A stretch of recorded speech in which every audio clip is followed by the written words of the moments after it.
Hello everybody, so today I will talk about calculus. The topic today is the integral. We have the integral from negative infinity to positive infinity of dx over 1 plus x to the power of 2. So I will show the technique how to answer the question. We will get the final answer, that is about arc tan x, and we have negative infinity and positive infinity.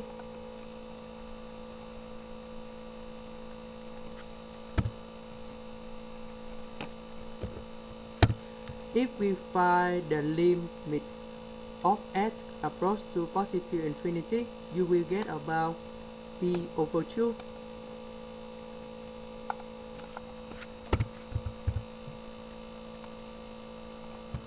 If we find the limit of x approach to negative infinity, you will go about negative p over 2 because it is in the bottom, so we have negative and negative, so you go about positive,